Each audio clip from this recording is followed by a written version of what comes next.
رابطے بتا دیتے ہیں کہ دل میں کتنی قدر ہے، کہنے کو تو سب ہی اپنے ہوتے ہیں۔ خوبصورت مرد وہی ہوتا ہے جو عورت کی عزت کرنا جانتا ہے، اس سے محبت کرنا جانتا ہے، اس کی اہمیت سے واقف ہے، ہر رشتے کا تقدس بحال رکھتا ہے۔ چہروں سے اور قد کاٹ سے مرد خوبصورت نہیں بن پاتے۔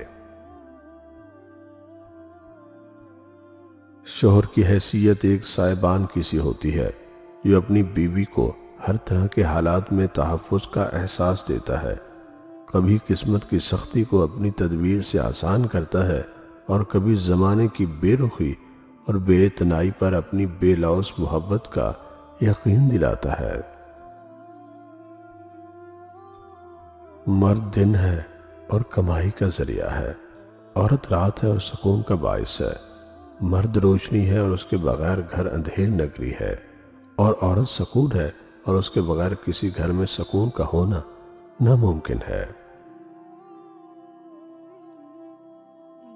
مرد محبت کا سمندر ہے، عورت چاہتی ہے کہ وہ اکیلی شارک مچھلی بن کر اس میں رہے، جبکہ مرد چاہتا ہے کہ ڈھیر ساری مچھلیاں ہوں۔ اور ایک بات، نامحرم کی بے وفائی اللہ کی طرف سے سزا ہوتی ہے، ناجائز محبت کی۔ میں وہ عورت نہیں جو تمہارا پیسہ دیکھ کر بک جاؤں، مجھے جیتنے کے لیے آپ کو ترازوں کے پلڑے میں دولت نہیں عزت کی مقدار بڑھانی پڑے گی۔ محبت کی گنتی 2 سے شروع ہوتی ہے اور 2 پر ختم ہوتی ہے۔ اگر ایک کم ہو جائے تو پاؤں کے نیچے سے زمین نکل جاتی ہے۔ تم مرد ہو، 4 بیویوں کا حق ساتھ لکھوا کر لائے ہو۔ تم ایک کو پہلو میں رکھ کر دوسری، تیسری اور چوتھی کا سوچ سکتے ہو، مگر عورت صرف ایک سائبان ایک ساتھ لکھوا کر لائی ہے، اور اس کی فطرت کی پاکیزگی کبھی گوارا نہیں کر پاتی کہ وہ ایک پہلو میں سج کر کسی دوسرے کا خیال اپنے قریب بھی بھٹکنے دے۔ مرد کا امتحان عورت سے ہے اور عورت کا امتحان پیسے سے ہوتا ہے۔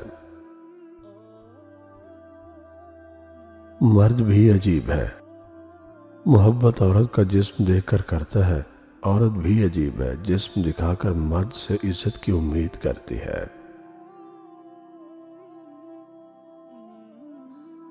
لوگوں کو کھونے سے نہ ڈرو، ڈرو اس بات سے کہ کہیں تم لوگوں کو خوش کرتے کرتے خود کو نہ کھو دو۔ بیوی اپنے شوہر سے اس وقت تک لڑتی یا ضد کرتی ہے جب تک اس سے پیار کی امید ہوتی ہے۔ جب وہ امید ختم ہو جاتی ہے تو وہ لڑنا اور ضد کرنا بند کر دیتی ہے۔ ایک اچھا مرد اور شوہر وہ ہے جو عورت کی بڑی سے بڑی خطا بھی معاف کر دیتا ہے، جو حکمران بن کر نہیں، محافظ اور ساتھی بن کر رہتا ہے، جو روٹی کپڑا پناہ دے کر احسان نہیں جتلاتا بلکہ شکر گزار نظر آتا ہے، جو وحشت کے گھوڑے پر سوار ہو کر عورت کے انا کی دھجیاں نہیں اڑاتا، جو بن مانگے عورت کو محبت کے ساتھ عزت بھی دیتا ہے، جو اپنی انا کی تسکین کے لیے عورت کی عزت نفس کو کچلتا نہیں، جو اپنے گھرانے کی خدمت کو عورت کا فرض نہ سمجھتا ہو، جو عورت کے ہر غم دکھ درد میں شریک ہوتا ہو۔ ہاں، وہ ایک اچھا مرد ہوتا ہے، وہ ایک اچھا شوہر ہوتا ہے۔ زندگی کا سب سے اداس لمحہ کسی ایسے شخص کو اللہ حافظ کہنا جس کے ساتھ آپ زندگی گزارنا چاہتے ہو۔ اکثر مرد اس بات کا شکوہ کرتے ہیں کہ بیوی آگے سے زبان چلاتی ہے، لیکن بعض اوقات شوہر خود ہی بیوی کو اس بدتمیزی پر مجبور کر دیتا ہے جب وہ اس کے والدین یا گھر والوں کو گالی دیتا ہے۔ ایک عورت اپنی ذات کے بارے میں سب کچھ سن کر برداشت کر لیتی ہے، لیکن جب اس کے والدین یا گھر والوں کو گالی دی جائے تو وہ آگے سے بولنے پر مجبور ہو جاتی ہے۔ کسی کو گالی دینا ہمارے مذہب میں حرام ہے۔ اگر آج آپ کسی کی بہن بیٹی کو گالی دیں گے تو کل آپ کی بہن بیٹی کو بھی گالیاں سننی پڑیں گی، پھر برداشت کریے گا۔